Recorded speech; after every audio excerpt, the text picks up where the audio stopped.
सुबह सुबह उठ के आपके भी जॉइंट्स में पेन होता है, स्पेशली स्मॉल जॉइंट्स में, और स्टिफनेस होती है, अकड़नपन होती है, और आपको लगता है कि एज की वजह से हो रहा है या फिर मेरे को थकावट बहुत हो गई, मैंने एक्सर्ट कर लिया इसलिए मुझे सुबह सुबह हो जाता है। तो हो सकता है कि आप गलत हो, और हो सकता है कि आपको रूमेटॉइड अर्थराइटिस हो। कैसे हमें पता लगेगा कि रूमेटॉइड अर्थराइटिस है या नहीं? अगर है, आपको ऑलरेडी डायग्नोसिस है, तो आप क्या कर सकते हैं उसके लिए, और छोटी सी informative video about rheumatoid arthritis, वो आज हम सब डिस्कस करेंगे इस वीडियो में। अर्थराइटिस क्या होता है और ये नॉर्मल अर्थराइटिस से कैसे डिफरेंट होता है वो हम बताएंगे। रूमेटॉइड अर्थराइटिस एक ऑटो इम्यून डिसऑर्डर है rather than normal arthritis. Normal arthritis में वियर एंड टीयर की वजह से, कार्टिलेज घिसने की वजह से या एज रिलेटेड चीज़ों की वजह से दिक्कत आती है, जॉइंट्स में ही आती है, मैनेजेबल है। बट हमारा जो रूमेटॉइड अर्थराइटिस है वो ऑटो इम्यून डिसऑर्डर है। अब ऑटो इम्यून डिसऑर्डर क्या होता है? ऑटो इम्यून डिसऑर्डर इज़ कि आपकी बॉडी जो है हाइपर सेंसिटिविटी में है, जिसकी वजह से आपकी बॉडी डिस्टिंग्विश या डिफ्रेंशिएट नहीं कर पाती कि आपके सेल्स, बॉडी के सेल्स कौन से हैं और फॉरेन बॉडी के सेल्स कौन से हैं। फॉर एग्ज़ाम्पल कि हमारा अगर बॉडी में कोई बैक्टीरिया या पैरासाइट या कुछ भी हमारा बॉडी को अटैक करता है, या छोटा बहुत वायरल, तो हमारी बॉडी ये डिफ्रेंशिएट नहीं कर पाती कि ये फॉरेन बॉडी के सेल हैं, इसको हमें डिस्ट्रॉय करना है, और ये हमारे सेल्स हैं, हमें ये डिस्ट्रॉय करना है। हमारी बॉडी में टी सेल्स, बी सेल्स होते हैं जो कि एंटीबॉडीज़ जो होती हैं। तो हमारी बॉडी जो है हमारे ही सेल को मारने लग जाती है और दूसरे सेल्स को भी, लेकिन वो कंफ्यूज हो जाती है, जिसकी वजह से हम ये ऑटो इम्यून डिसऑर्डर की कंडीशन में आ जाते हैं। Only because of this sensitivity हमारी जो बॉडी है उसके बहुत सारे सिम्टम्स आते हैं, बहुत सारी चीज़ें आती हैं जो कि हम डिस्कस करते हैं। अब कॉजेज़ क्या हैं रूमेटॉइड अर्थराइटिस के? कब हमें लगे कि हाँ भाई ये सिम्टम्स हमें दिख रहे हैं तो हमें एक बार टेस्ट करा लेना चाहिए या किसी को दिखा लेना चाहिए। सबसे पहला जो सिम्टम है वो है स्टिफनेस। स्टिफनेस ऐसे नहीं कि थोड़ा बहुत अकड़नपन आ रही है, नहीं, अच्छी खासी अकड़नपन आएगी, सुबह के वक्त बहुत ज़्यादा आएगी, और आपको कम से कम 15 to 20 मिनट से 30 मिनट्स लग जाएंगे उस स्टिफनेस को कम होते होते। धीरे धीरे मूवमेंट आप शुरू करेंगे and with in half an hour वो आपकी स्टिफनेस कम होएगी। सेकेंड इज़ जॉइंट में पेन रहेगा, स्पेशली स्मॉल जॉइंट्स में। हमारा जो रूमेटॉइड अर्थराइटिस है वो स्मॉल जॉइंट से लेके एंड देन बिगर जॉइंट पे अटैक करता है। जैसे फिंगर के स्मॉल जॉइंट्स हो गए, थंब के हो गए, टोज़ के हो गए, एंड देन फिर आपका रिस्ट, एल्बो, ऐसे ऐसे करके वो अटैक करता है।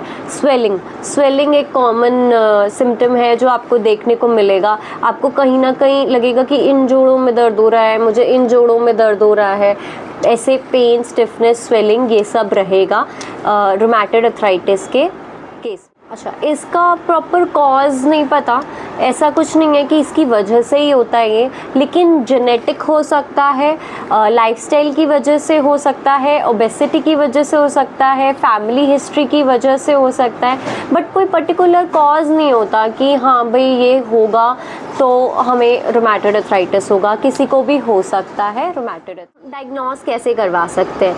डायग्नोसिस के लिए ब्लड टेस्ट होता है जिसमें हम एंटी-CCP और RA फैक्टर का टेस्ट होता है, जिसके अंदर हम ये देखते हैं कि HLA-B27 जो है वो पॉजिटिव है या नहीं है। अगर HLA-B27 पॉजिटिव है तो आप रूमेटॉइड अर्थराइटिस आपको है, अगर वो पॉजिटिव नहीं है तो आपको रूमेटॉइड अर्थराइटिस नहीं है। ब्लड टेस्ट जो है वो हम उससे आपको पता लग जाए। हम क्या कर सकते हैं रूमेटॉइड अर्थराइटिस अगर हमें हो गया है तो? फर्स्ट ऑफ ऑल हमारी जो मेडिसिन्स होती हैं, नेमेड्स, वो आप ले सकते हैं, एंटी इन्फ्लेमेटरी लेते हैं, प्रॉपर रूमेटॉइड की पेन किलर्स, मसल रिलैक्सेंट्स, ये सब लेते हैं जो कि आपको रूमेटॉइड अर्थराइटिस के स्पेशलिस्ट जो हैं वो रेकमेंड करेंगे। एंड सेकेंडली आपने अपनी लाइफस्टाइल को मेंटेन करने के लिए कुछ चेंजेस करने हैं। For example dietary changes, omega-3 अच्छा लेना है, उसमें हमें वेजिटेबल्स बहुत अच्छे से ग्रीनी वेजिटेबल लेनी है, डाइट को कंट्रोल करके रखना है, ग्रीजी, मैदा और ऑयली, फ्राइड ये सब नहीं खाना, क्योंकि अगर बढ़ेगा वेट तो हमारे जॉइंट्स पे और भार आएगा, तो दर्द, स्वेलिंग, स्टिफनेस वो सब बढ़ेगा, because muscle are not able to take that much weight, तो दिक्कत आएगी। तो हमें ओमेगा 3 रिच डाइट लेनी है, वेजिटेबल्स अच्छे लेने हैं, एक्सरसाइज करनी है, ताकि आपकी स्टिफनेस जो है वो रेगुलर बेसिस पे बेटर रहे। अगर आप रेगुलर बेसिस पे एक्सरसाइज करते हैं रूमेटॉइड आर्थराइटिस के केस में, तो आपकी जो मॉर्निंग स्टिफनेस है वो भी रिड्यूस हो सकती है कुछ क्वांटिटी तक। मतलब जो आपका आधे घंटे में जाके स्टिफनेस आपका ख़त्म होता था, वो अब आपका 10 मिनट्स 15 मिनट्स में ही बेटर हो जाएगा। पूरे दिन में आपको जो थकावट होती थी एक्सरसाइज की वजह से, वो 20% कम हो जाएगा।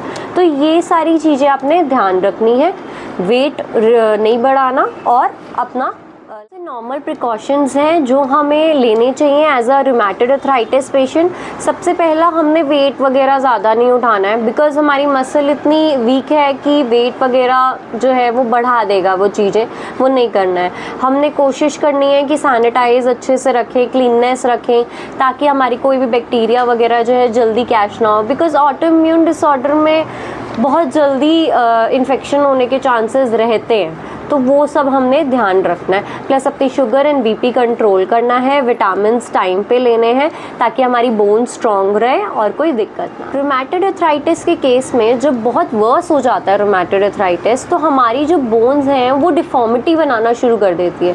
डिफॉर्मिटी क्या होता है कि हमारी बोन्स जो है एक ऐसे स्ट्रक्चर में, ऐसे फॉर्म में आना शुरू कर देती है, जिसकी वजह से वो वापस नहीं ठीक हो पाता, जिसको हम स्वान नेक डिफॉर्मिटी कहते हैं, रेडियल डेविएशन, बर्नेस, ये सारी बहुत सारी डिफॉर्मिटी है जो रूमेटॉइड आर्थराइटिस के केस में हमें दिखेंगी। होता क्या है, स्वान नेक में हमारे जो बोन्स हैं वो एक पर्टिकुलर पोजीशन ले लेती है एंड उसकी वजह से वो ठीक नहीं होती। हम इससे कैसे बच सकते हैं? Again you have to do exercises on the regular basis.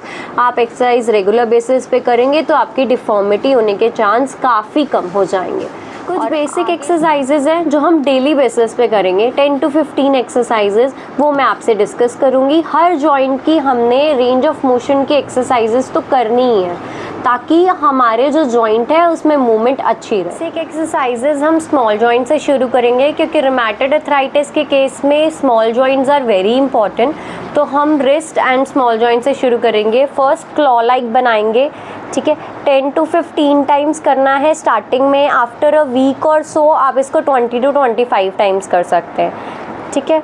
उसके बाद हम ये करेंगे, बेसिक एक्सरसाइजेज हैं जो आपने करनी है, range of motion exercises. Roll करने हैं अपनी रेस्ट को, extension, flexion, deviation. Same elbow की भी रेंज ऑफ मोशन एक्सरसाइजेस करेंगे।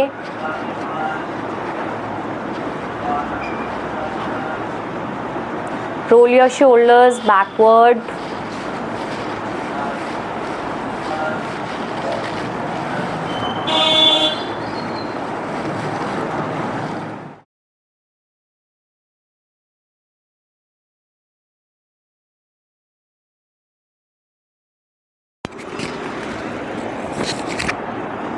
पैर को ऐसे ग्रिप करेंगे एंड छोड़ देंगे, 5 सेकेंड का होल्ड 10 टाइम्स, एंड देन ऐसे ही सर्कल्स बनाएंगे इससे एंकल से।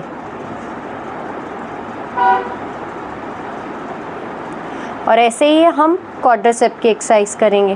टैप करेंगे,